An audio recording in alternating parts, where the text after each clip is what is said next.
नमस्ते सबैजनालाई। आज चाहिँ हामी मार्केट जान लाग्यो, सबैजना यहाँ छ अनि यहाँ घरबाट इन्ट्रो बनाउनु भनेको अलिकति र व्यस्तताको कारणले चाहिँ यहाँ माथि आएर इन्ट्रो बनाउँदैछौँ। कति बजी अहिले? अहिले ठ्याक्कै समय भन्नुपर्दा चाहिँ 9:41 यहाँ टक्क।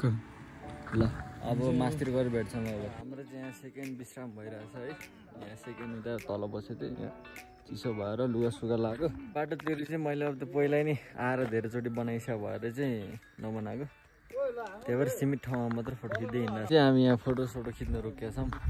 यहाँ बसेर मजाले फोटो खिच्ने। अनि यहाँ लगर बजारमा हो अनि यहाँबाट हामी चाहिँ रिकेश्वर मन्दिर छिरेर जाने कुरा छ, त्यही भएर सबैजना खाली पेट आएको यताबाट। अनि यहाँबाट गएर पालुङबाट मार्केट छिरेर अनि उताबाट देउरालीबाट आउने कुरा छ। हामी रिकेश्वर जाँदैछौँ। म यहाँ बाटोमै रिकेश्वर परिसकेपछि चाहिँ एकचोटि दर्शन गरेर जाउँ भन्ने कुराले होइन। अहिले चाहिँ हामी आइसकेको छ यहाँ उसमा मन्दिरमा। अनि दाइहरूलाई बसिरहेको छौँ यहाँ बसेर। आइस टोलीहरू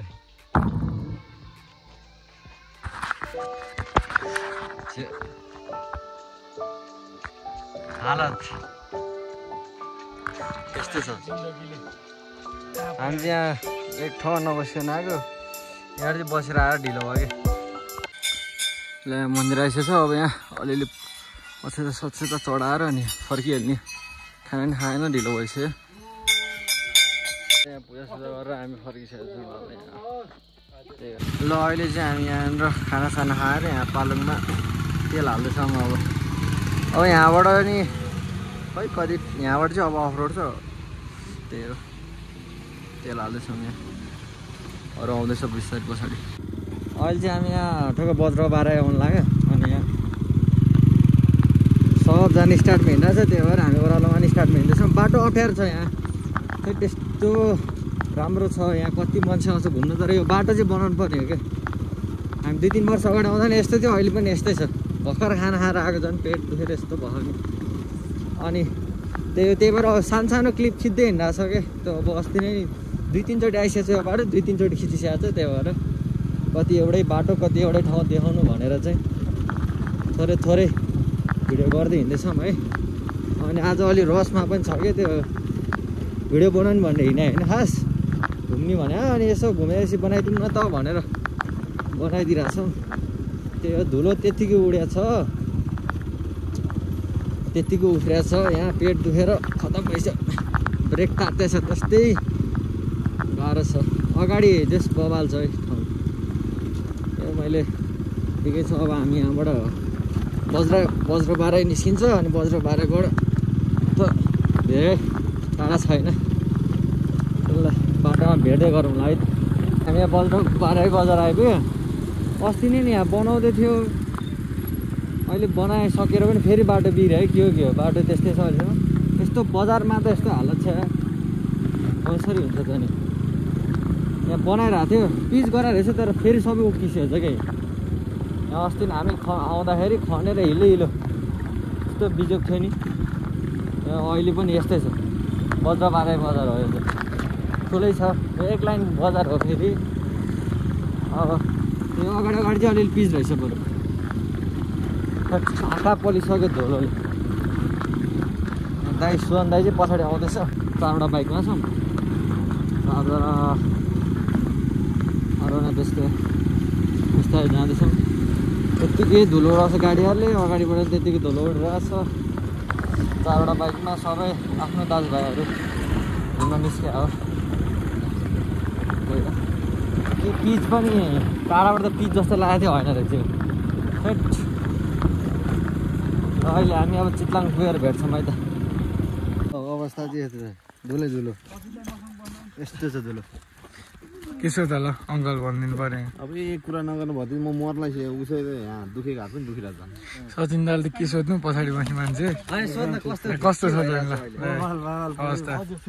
ल हाम्रो दाइ यता छ, ल मामा भनिदिनु। ल परोस् दाइ के छ त हल्ली चल्ली, ल के भइरहेछ हाम्रो। यहाँ बाइकको हालत देखाइदियो, धुलो पुरै मेरो हालत हेर्नु नि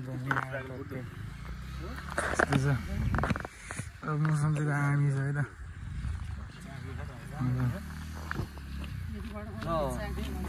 अब यहाँ अब एकछिन पिच रोड हो अनि अझै अफ रोड आइसकेपछि मात्रै हामी आफ्नो स्थानमा पुग्छौँ बिचमा जोडिँदै गरौँ ल त्यही हो त ल अहिले चाहिँ ठ्याक्क हामी मार्फा आइपुगिसक्यो ड्याम चाहिँ रहन त रहेछ तर यहाँ मासतिर छैन उहाँ मेन ठाउँमा चाहिँ सानो सानो छ अब हामी चाहिँ सुरुमा पहिला भेडा फार्म घुमेर अनि त्यहाँ जाने अनि त्यहाँ एकछिन बसेर चाहिँ सिधै हामी उता देउरालीबाट चाहिँ घर फर्किने कुरा छ त्यो भएर सुरुमा चाहिँ हामी भेडा फार्म जान्छौँ किनभने भेडा फार्म हामी माथिबाटै आउने भए त ठिक हुन्थ्यो होइन त्यता अब हामी तलबाट जाने भइसकेपछि पहिला माथिबाट घुम्दै जाउँ भन्ने कुरा भेडा फार्म जाने बाटो पनि नाजुकै छ त्यही हो अहिले ठ्याक्क हामी त्यो भेडा फार्मको त्यो माथि नै डाँडामै लाने भन्ने सोच छ बाइक अब के हुन्छ अहिले चाहिँ म अगाडि हिँड्नु छु केटाहरू पछाडि छ आइरहेको पछाडि यो चाहिँ नयाँ नयाँ बन्यो हो नयाँ भन्नु मतलब 2-3 वर्ष भयो यो पनि बनेको ए अहिले फार्ममा गएर भेट्नेछौँ हामी अहिले चाहिँ हामी आइसक्यो भेडा फार्म आज त खोइ लोड मान्छे रहेछ त हिजो अस्ति त हुँदैन थियो मान्छे जाने बाटो यो बाइक जाने क्या गएको थियो यहाँबाट चढाइदिनु तर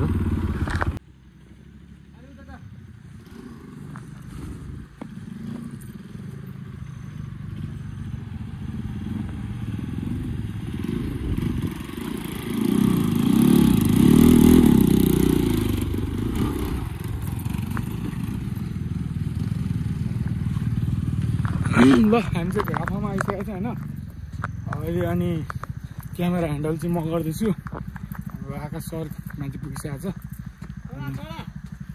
अनि दाइले यहाँ हान्नु रहेछ ठ्याक्क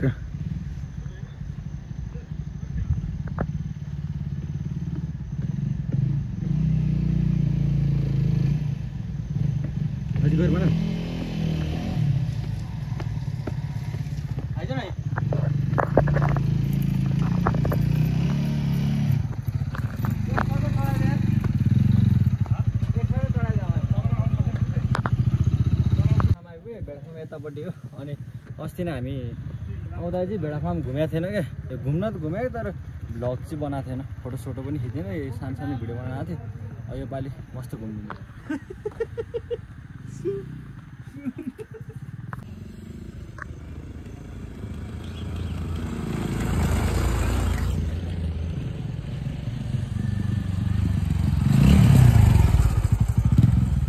लभली सही ठाउँ चाहिँ ल त्यहाँदेखि सक्नुहुन्छ आउनु पर्ने हुन्छ हामी सबजना है ल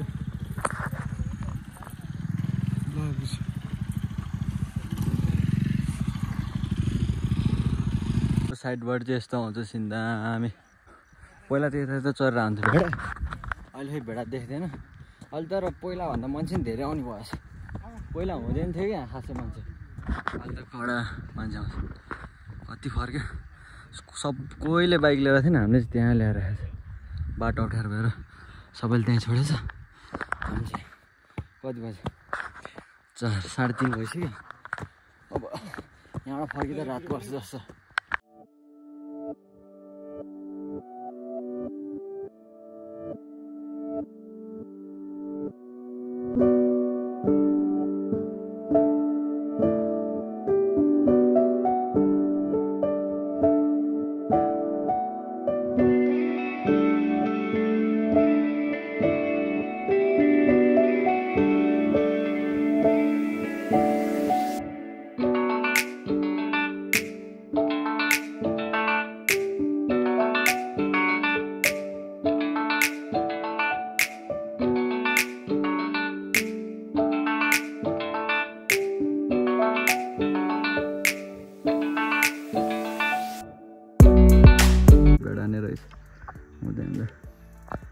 ठुलो ठाउँ जाने यार आम्मामा अहिले हरियाली भएर दामी देखेछ अहिले यहाँ क्राउड चाहिँ यति छ मान्छे छ राम्रै त्यो अब यहाँ 10 मिनट जति बस्छ नि यहाँबाट फर्केर हामी तल मार्कोमा एकछिन रेस्ट गर्छौँ अनि बोट अन छ भने बोट पनि चढ्छौँ बोट चढेर हामी जान्छौँ हामी यहाँबाट पनि फर्किँदैछौँ सबैजना र अहिले चाहिँ हामी त्यहाँ फार्मबाट फर्केर अलि हाम्रो ड्यामतिर लाग्दैछौँ ठ्याक्कै ड्याममै जाने बाटो जस्तो लागेको थियो अब हेरौँ हो यो ड्यामसम्म जान्छ ड्यामभन्दा अलिकति तलसम्म जान्छ ए अस्ति नै चाहिँ हामी अब माथि होटेलमा बसेको थिएँ रक्क बाइक त्यहाँनिर राख्ने हो अनि सरर खोलामा एकछिन घुमेर फर्किने चाहिँ प्लान हो हाम्रो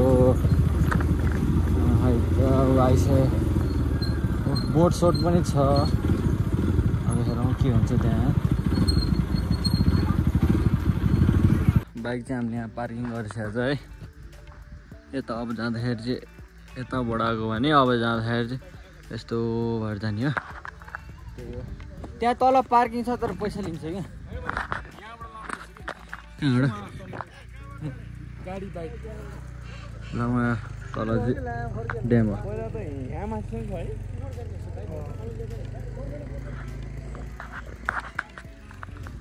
ल ठिक छ जाउँ अब हामी यहाँबाट तल ड्याममा जान्छौँ है त बाइकहरू छ त्यहाँ अन्त ड्यामै नरहेछ पहिला त उहाँ माथिसम्म थियो त्यो रातो घर देखिरहेको ठाउँसम्म अहिले त पुरा सुकेछ अब ड्याम पनि घुमेर एकछिन अब यहाँबाट गेम रे ड्याम सेम घुमेर फर्किँदैछौँ त्यही हो बोट चढ्नु भने बोट चाहिँ बन्द भइसकेको रहेछ अनि त्यही भएर चाहिँ के सूचना दिन चाहन्छु भने जुन जेन्जुको आन्दोलन भयो नि त्यो आन्दोलन अनुसार चाहिँ अब हामी पनि अपग्रेड हुनुपर्ने छ क्या त्यसैले अब दसैँमा चाहिँ अलि गाह्रो नखाउँ नियम अलिक कडा भएको छ होइन अब जेन्जीहरूले नै देश बनाउनु भयो त्यसैले दसैँ ससैँ भन्नु बात नहो बरु यसरी घुम्ने कुलेखान जाने जासुकी जाने गर्मी घुम्ने तर दारू नखाउँ है त्यसरी भने ल त्यही हो मेरो सुझाव चाहिँ ल त्यही ल हामी पनि जान्छौँ अब यो बाटो भएर जाने उताबाट खाजा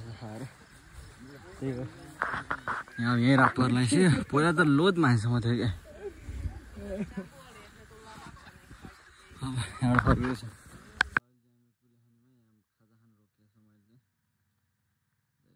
कुलेखानीको माछा दामीसँग अरू पनि आउँदैछ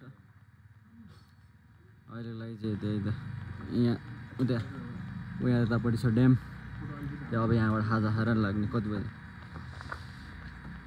घर जाने टाइम भइसकेको छ 5 बजिसकेको छ त्यही हो है त अहिले चाहिँ हामी देउरालीको ओह्रालो झर्दैछौँ है यहाँ चाहिँ पुरा जाम रहेछ सेकिने भयो क्या त्यहाँ अब रात परिसकेको थियो हुसै थियो आफ्नै बाटो देखाएको छैन त्यही भएर के भिडियो बनाइरहनु भनेर सरासर आएको अहिले यहाँ फेरि कडा जाम लागिरहेको रहेछ यहीँ रोक्यो भने त के मजा आएर तनाव हुन्छ नि ल